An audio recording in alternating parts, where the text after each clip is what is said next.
Hola, buenas tardes, amigos y amigas de América Latina. Las filósofas del sur, hoy emprendemos una de las primeras conversaciones a la hora de la siesta.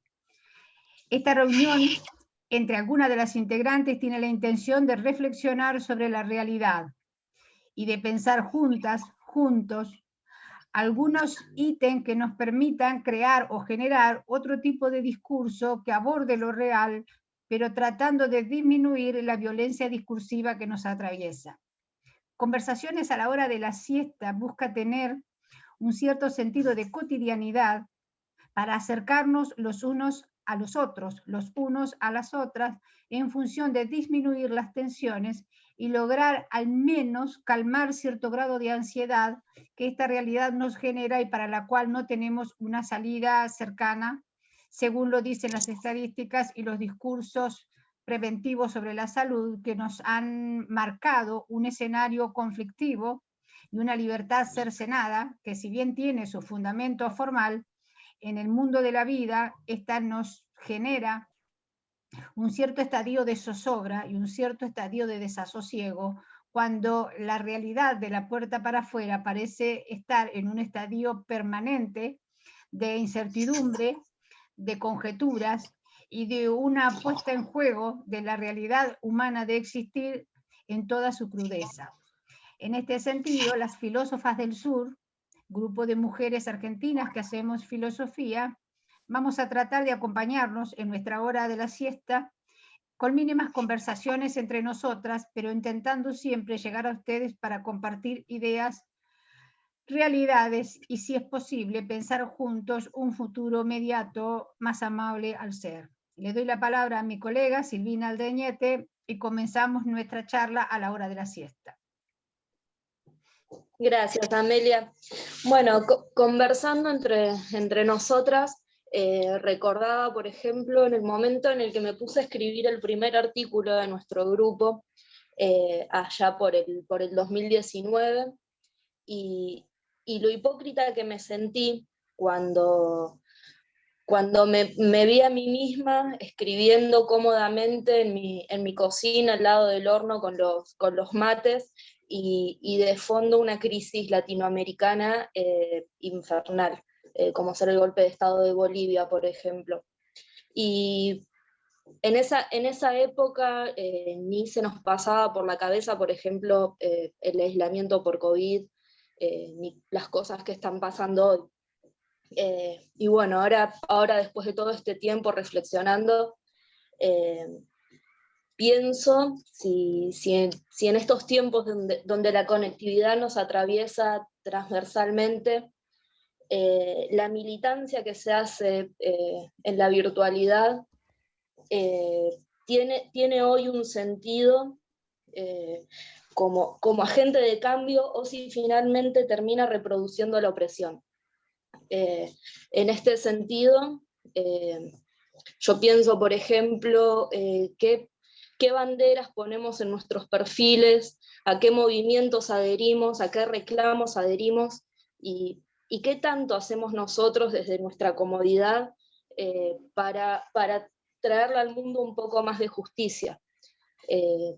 De esta manera tenemos que pensarnos más responsables frente a lo que consumimos, lo que reproducimos, y preguntarnos en qué medida nuestras acciones contribuyen en realidad a la justicia, o si realmente lo que hacemos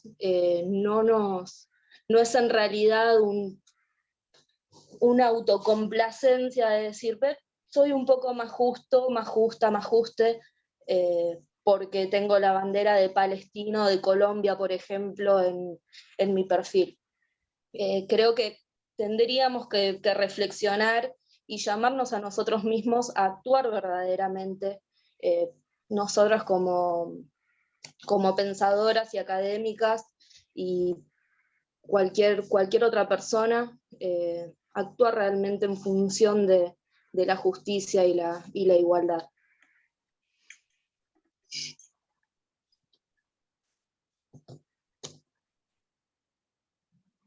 Y ahora le damos la palabra a la otra colega, a Nati. Sí, ¿ahí me escuchan? Sí. Bien. Bueno, yo por mi parte estaba pensando en esta tarde de filósofas de siesta, ¿no? Estaba pensando en una pregunta que más o menos la trabajé en algún trabajo en el profesorado con respecto a este aislamiento, ¿no? O sea, ¿qué lugar ocupa el respeto, digamos, por el otro y el cuidado emocional en este contexto, ¿no? En este contexto de aislamiento? Y para esto, digamos, era como un fundamento, digamos, como una justificación de buscar esto, de poder analizar, de poder describir, digamos, en esta búsqueda, un fundamento ético, ¿no? Para los derechos humanos. En primer lugar, no sé, pensándolo en la escuela, pensándolo en la familia, pensándolo a quién le enseñamos esto de...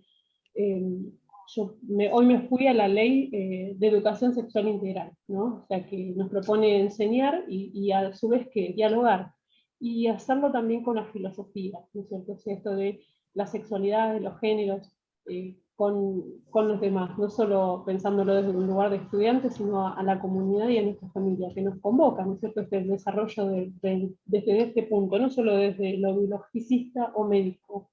Y bueno, pensándolo acá, es decir, ¿con qué criterios pueden juzgarse las acciones humanas? ¿En qué medida somos libres? Y por tanto, somos sujetos morales. Entonces, hablar de estos temas, ¿no? Generar un espacio de reflexión, un espacio de aprendizaje, entre pares, como estamos haciendo hoy, es interesante, ¿no es cierto?, que pueda llegar hacia más. Y siempre poder responder esas inquietudes, aclarar, es interesante poder decir, bueno, describir en los contextos, promover esto que más nos interesa, que es la reflexión, ¿no? Y poder siempre brindar, yo lo pensaba desde brindar un contacto, ¿no es cierto?, con texto fuente, con alguna cosa que estimule a esta reflexión crítica, ¿no es cierto? Y más allá de todo esto, poder problematizar, que es lo que nos acontece, ¿no es cierto?, algunos aspectos, ¿no es cierto?, esto del sentido común, que se tiene muchas veces, y poder reflexionar sobre los propios presupuestos, ¿no es cierto?, ayudando, ¿no? Creo que si nos vamos por ahí, ¿no es cierto?, hablando en estas charlas, podríamos pensar en la INAS, ¿no es cierto?, críticamente con la ética, y ahí la importancia de la ESI, se me viene ahora a la mente, poder, creo, que la filosofía pueda atravesar transversalmente, ¿no es cierto?, los autores propuestos, ¿no es cierto?, o sea, proponer a Kant, proponer a Levinas, en cuanto a una ESI, poder cruzarlos, ¿no?, transversalmente, esto es lo que yo pensaba. O sea, que estará vinculada sí o sí con la filosofía en su representación integral, como se menciona en la ley, o en cuanto a los derechos de recibir la educación, ¿no? Y me parece como es un punto fundamental para todos, ¿no? Y en este espacio especialmente podemos ver distintas cuestiones filosóficas como la identidad o la alteridad, la comunidad, la ética, entre otras cosas que nos lleva esta charla que podemos tener, ¿no? Y desde ahí, bueno, ver un poquito más con algunos autores, me parece como interesante algunos de los temas a tocar hoy. Y esta pregunta, digamos que yo la tomo como una reflexión, la que decía recién al principio, ¿no es cierto?, ¿qué lugar ocupa el respeto por el otro y el cuidado emocional en el contexto de pandemia? En algún momento pensamos en la violencia desde el principio del siglo. Bueno, pensémoslo en hoy, en cuánta violencia y en cuántas cosas están sucediendo, y poder reflexionar y avanzar en ese análisis.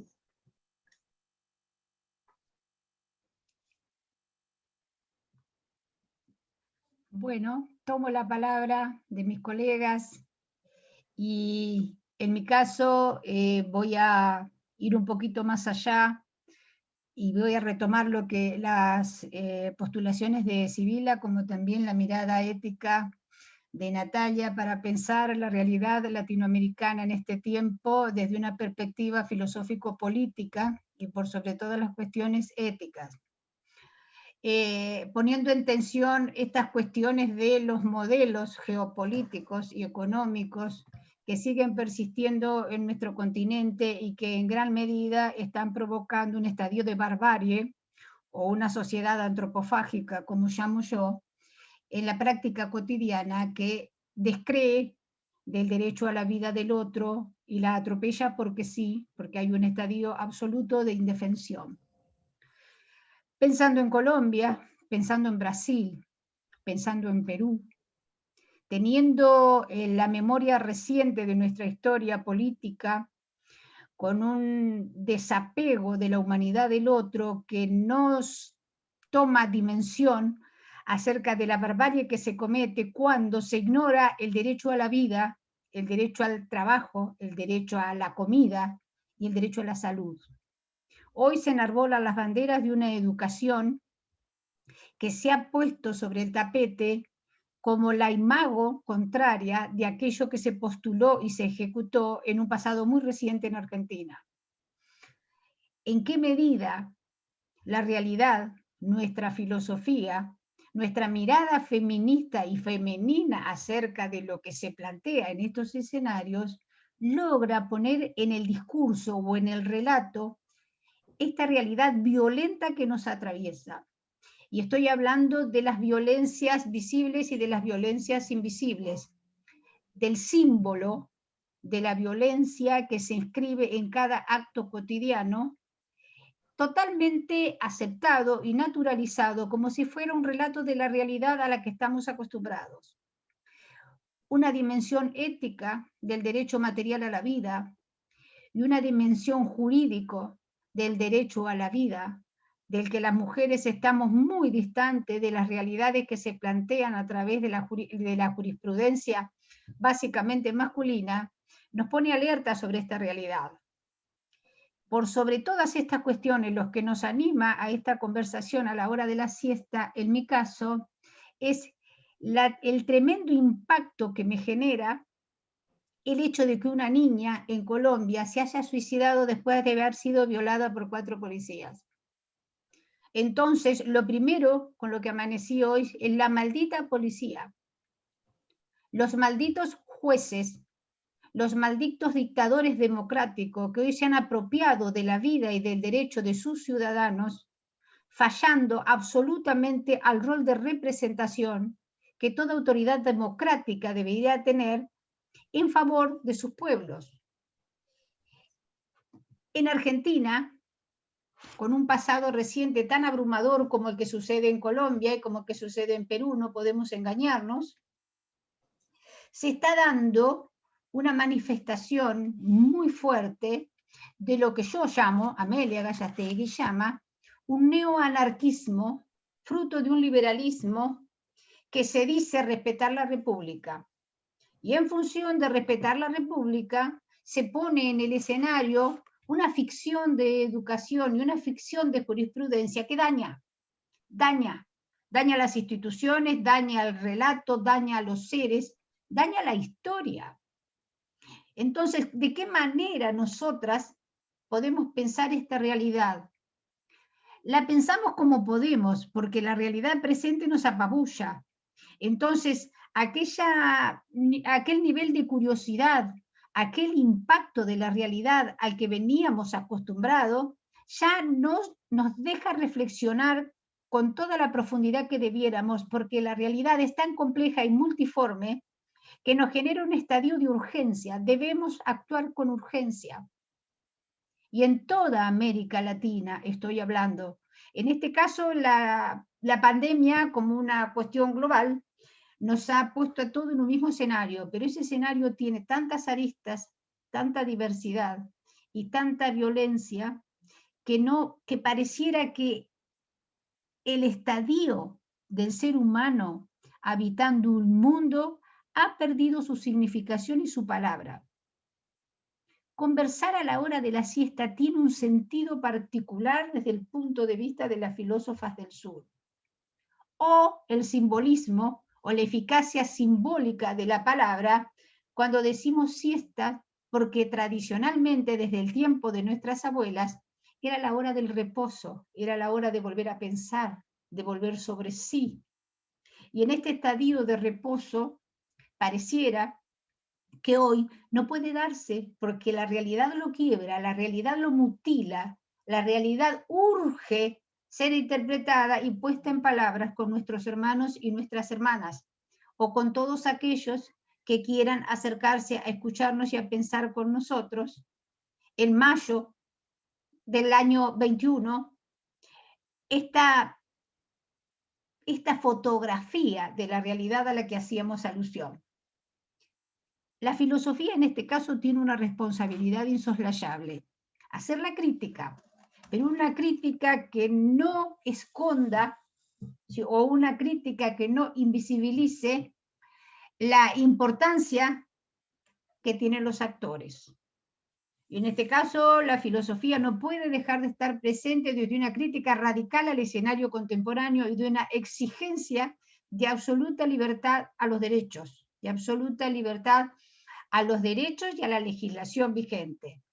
No hay mucho más que decir, simplemente con mis compañeras, pensar de qué modo seguir esta narrativa basada en la práctica actual, presente, hoy, estando atenta a la urgencia de los tiempos, pero sin desconocer esta humanidad que nos atraviesa. Estamos pensando en salirnos de los carriles clásicos del cual la filosofía se ha valido, que es la reflexión formal acerca de los conceptos, de la realidad como una metafísica, y volvernos hacia el cuerpo del otro como aquel espacio, ¿sí?, o como aquel campo de batalla que yo suelo llamar, que es el que recibe todas las agresiones. El cuerpo está siendo mutilado, el cuerpo está siendo dañado y el cuerpo está siendo eliminado a través de la falta de alimentación, la falta de cuidado y lo que es peor, la muerte. La muerte violenta por un asesinato o por un quitarse la vida, como en este caso con una niña de Colombia. Pero la niña de Colombia no está muy lejos de la niña de Argentina, de la niña de Chile, de la niña de Perú y de la niña de Brasil. Entonces, deberemos cambiar profundamente el estatuto de las leyes si queremos que las mujeres tengamos iguales derechos, pero iguales derechos que todas las mujeres y no derechos específicos para las mujeres pobres y derechos funcionales para las élites.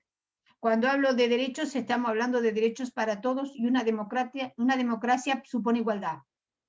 El tema es que la igualdad está compartimentada según los sesgos económicos que se manejan en el contexto.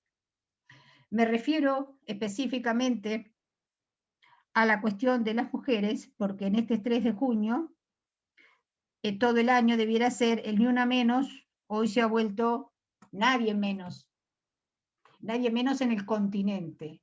Y de ahí nos queda por reflexionar muchísimas siestas más, pensando los caminos a seguir, las bifurcaciones conceptuales, pero también, como decían mis compañeras hoy, aquellos aspectos sensibles, vitales, emocionales que nos permiten seguir en esta trayectoria tratando de pensar juntas. Muchas gracias, nos estaremos conectando en breve.